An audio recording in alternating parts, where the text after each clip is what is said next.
Damn it. ఏంటిటా కుండబద్దలు కొడతా అత్త. నమస్కారం, కుండబద్దల ప్రేక్షకులకి స్వాగతం.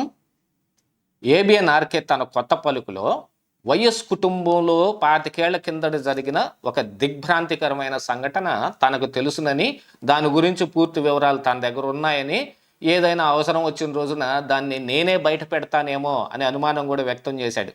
ఆ రోజు నుంచి ఆ 25 ఏళ్ల కిందట జరిగిన ఆ సంఘటన ఏమిటి అని తెలుసుకోవాలని చాలామంది ఊవిళ్ళు ఊరుతూ ఉన్నారు. చాలామంది దాని గురించి వెతుకులాట కూడా జరుగుతుంది. కాకపోతే ఇప్పుడు సోషల్ మీడియాలో ఒక అంశం అయితే ఇది 25 సంవత్సరాల కిందట జరిగింది, ఇదే ఏబిఎన్ఆర్కే తన కొత్త పలుకులో కూడా చెప్పింది అని చెప్పి ఒక సంఘటన గురించి అయితే ఈ రోజున బాగా హల్చల్ చేస్తుంది.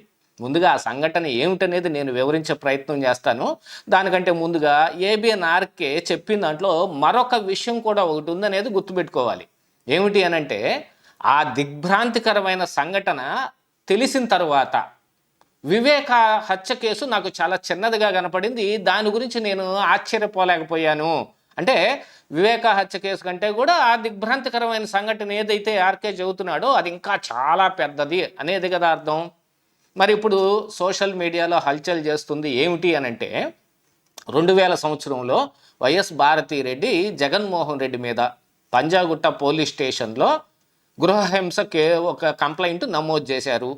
అది చంద్రబాబు నాయుడు అప్పుడు అధికారంలో టీడీపీ ఉంది కాబట్టి ఆ విషయం చంద్రబాబు నాయుడు దాకా వెళ్ళి అప్పుడు ప్రతిపక్ష నేతగా ఉన్న ఈ వైఎస్ రాజశేఖర రెడ్డిని ఇబ్బంది పెట్టాలి, ఇరుకుని పెట్టాలంటే కనుక ఇది బాగా పనికొస్తుంది, దీన్ని ఏమిటి కేసును కట్టి ఈ కేసుని ఫార్వర్డ్ చేయాలా అని ఆయన దృష్టికి తీసుకెళ్తే, కాదు దాన్ని ఆపేసేయండి, కుటుంబ వ్యవహారాలని రాజకీయాల్లోకి మిళితం చేయకండి, అది కుటుంబానికి సంబంధించింది, ఒకసారి కొట్టుకుంటారు, ఒకసారి తిట్టుకుంటారు, మళ్ళీ కలిసిపోతారు, దానికే మనం ప్రయత్నం చేయాలి తప్ప పూర్తిగా విడగొట్టడానికి మనం ప్రయత్నం చేయకూడదని దాన్ని రాజశేఖర రెడ్డి దృష్టికి తీసుకెళ్ళి వాళ్ళ కుటుంబంలో చర్చించుకుని దాన్ని సమసిపోయే విధంగా చేసుకుంటానికి చంద్రబాబు నాయుడు హెల్ప్ చేశాడు అని. దాంతోపాటుగా ఇప్పుడు వైరల్ అవుతున్న ఈ అంశం ఏదైతే ఉందో దీని ద్వారా చంద్రబాబు నైజం ఏమిటి, అలాగనే జగన్మోహన్ రెడ్డి ఏదో ఒక ఫాల్స్ కేసు పెట్టేసి చంద్రబాబు నాయుడిని కూడా జైల్లో పెట్టి నువ్వు కూడా జైలు పక్షివే అని నిరూపించాలని మొన్న ఎన్నికల ముందు అరెస్ట్ చేసి 52 రోజులు ఆయన్ని అండర్ రిమాండ్ ఖైదీగా ఉంచాడు. ఇది జగన్మోహన్ రెడ్డి నైజం. ఎవరి మీదనైనా కక్ష తీర్చుకోవాలని టార్గెట్ పెట్టి మరీ చేస్తారు.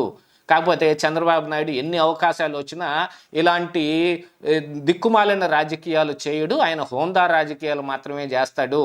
దానికని వైఎస్ రాజశేఖర రెడ్డికి చంద్రబాబు నాయుడికి కూడా అప్పట్లో కొంత స్నేహం కూడా ఉండేది. అది వాళ్ళు ఒక 2 విభిన్న పార్టీల్లో ఉన్న రాజకీయ నాయకులుగానే తప్ప మిగతా సమయాల్లో వాళ్ళు మామూలు మనుషుల్లాగానే అందరితోటి కలివిడిగా ఉండేవాళ్లే అనేది కూడా ఎస్టాబ్లిష్ అవుతుంది అనేది కూడా ప్రచారం నడుస్తుంది. దీంతో పాటుగా ఈ 2000 సంవత్సరంలో అంటే ఇది ఖచ్చితంగా ఒక 26 సంవత్సరాల ముందు జరిగింది కాబట్టి ఏబిఎన్ఆర్కే 25 సంవత్సరాల కిందట జరిగింది అని అంటున్నాడు కాబట్టి ఇది అదే అని ఒక ప్రచారం నడుస్తుంది ఈ రోజున. కాకపోతే ఇందులో అప్పుడున్న భౌగోళిక స్వరూపాలు కానీ వీటన్నిటి దృష్ట్యా ఆలోచిస్తే పంజాగుట్ట పోలీస్ స్టేషన్లో వైఎస్ భారతిరెడ్డి కంప్లైంట్ ఎందుకు పెట్టింది? ఎందుకు అనంటే, మరి బంజారా హిల్స్ రోడ్ నెంబర్ 2లో అప్పుడు రాజశేఖర రెడ్డి కుటుంబం వాళ్ళు ఉండేది. దాని ఎదురుగానే మైసూరారెడ్డి కుటుంబం కూడా ఉండేది. కొంచెం పై ఎత్తుగా ఎల్వి ప్రసాద్ ఇన్స్టిట్యూట్, కిందకు పోతే మసీదు, దాని పక్క గుండా లోపలికి వెళ్తే బంజారా హిల్స్ పోలీస్ స్టేషన్ వస్తుంది. అలాంటిది బంజారా హిల్స్ పోలీస్ స్టేషన్ పరిధిలోకి వచ్చే దాంట్లో నివసించే వీళ్ళు పంజాగుట్టలో ఎందుకని కంప్లైంట్ పెట్టింది అనే దానికైతే ఏం చెప్పడం లేదు. దాంతోపాటుగా మరి ఆ కంప్లైంట్ కాపీలు కానీ ఇవేవి బయటకు రాలేదు. ఎందుకంటే అసలు చంద్రబాబు నాయుడే ఎఫ్ఐఆర్ కాకుండా ఆపాడు అనేది ఇక్కడ సుస్పష్టంగా తెలుస్తుంది అనేది కూడా వాళ్ళు ఇస్తున్న వివరణ. కాకపోతే ఇక్కడ ఆర్కే చెప్పిన మరొక మాట ఏమిటి? దిగ్భ్రాంతికరమైన సంఘటన. ఆ సంఘటన గురించి తెలిసిన తరువాత వివేకానందరెడ్డి హత్య కేసు పెద్దదిగా ఏం కనిపించలేదు, దానికి నేనేం ఆశ్చర్యపోలేదు అన్నాడు. అంటే ఒక గృహహింస కేసు కంప్లైంట్ పెడితేనే అది హత్య కేసు కంటే పెద్దదయ్యే అవకాశం ఉంటుందా? దాని మీద కూడా ఒక విషయం ఆలోచించుకొని తీరాలి కదా. అంటే హత్య కేసు కంటే కూడా ఇంకా పెద్ద స్థాయిలో ఉన్నది ఏదో ఒకటి జరగాలి. దీన్ని బట్టి ఇక జగన్మోహన్ రెడ్డి నైజం ఏమిటి అనేది ఒకసారి మనం చర్చించుకుంటే, గతంలోనే ఆయన చదువుకునే సమయంలో ఆయన హైదరాబాద్ పబ్లిక్ స్కూల్లో చదువుతున్న వేరే ఏదో ఒక స్కూల్లోంచి 10th క్లాస్ పేపర్లు పబ్లిక్ పేపర్లు దొంగతనం చేసి ఒక మారుతి వ్యాన్లో పెట్టుకొని హిమాయత్ నగర్లో దాన్ని అమ్ముతూ ఉన్న సమయంలో పోలీసులు పట్టుకున్నారు. ఆ వ్యాన్ను కూడా సీజ్ చేశారు. ఆ వ్యాన్ కూడా వైఎస్ రాజశేఖర రెడ్డి పేరు మీదనే ఉంది. ఆనాడు కూడా మరి దీన్ని కూడా పెద్ద కేసు కాకుండా ఆపే ప్రయత్నం చేశాడు రాజశేఖర రెడ్డి. ఆ తరువాత ఆయన పై చదువులకు వెళ్ళడం, ఆయన చదువులు సగంలో ఆపేసి రావడం, ఆ తర్వాత ఆయన కూడా ఏదో చేసే ప్రయత్నాలు చేస్తూ మధ్యలో ఒక పోలీస్ స్టేషన్లో ఎస్ఐ మీదే చేయి చేసుకున్నాడు. ఇదంతా కూడా బాహ్య ప్రపంచానికి తెలిసిందే. ఈ పేపర్ల దొంగతనం కేసు అనేది కానీ, లేకపోతే పోలీసు ఎస్ఐ మీదనే చేయి చేసుకున్నాడు అనేది కానీ, ఇలాంటివన్నీ కూడా తెలిసినవే. యాక్చువల్గా ఈ వైఎస్ భారతిరెడ్డి పెట్టిన కంప్లైంట్ దాదాపుగా వీటికంటే కూడా చాలా చిన్నదే లెక్కకు చూసుకుంటే కనుక. మరి అలాంటి దాన్ని ఒక దిగ్భ్రాంతికరమైన సంఘటనని ఎందుకు చెబుతాడు ఆర్కే? జగన్మోహన్ రెడ్డి నైజం అయితే కనపడతానే ఉంది. ఎందుకంటే రాజారెడ్డి రాజ్యాంగం అనేది ఇప్పుడు అంటున్నారు చూడండి, దాదాపుగా అట్లాంటి పందాలో ఉంటాడంటే ఫ్యాక్షన్ పందాలో ఉండే వ్యక్తి జగన్మోహన్ రెడ్డి. అందుకనే ఆయనకి కక్ష కార్పణ్యాలు ఎక్కువ, ఆయనకి కసి తీర్చుకోవటం కూడా ఎక్కువ.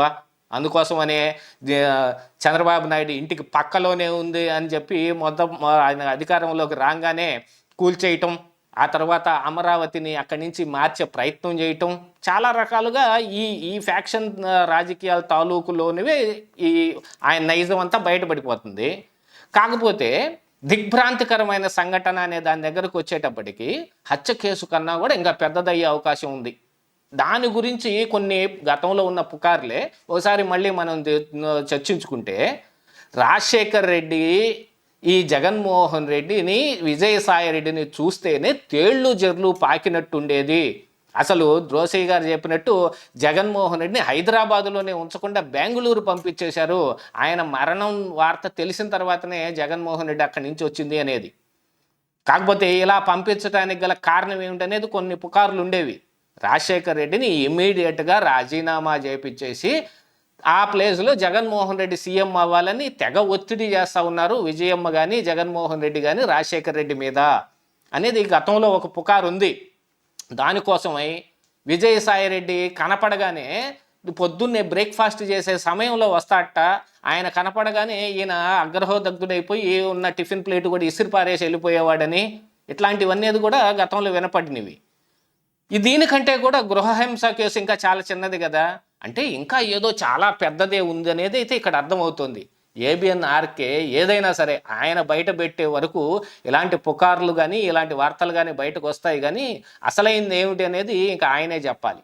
ఇదే ఈరోజు కుండబద్దలు.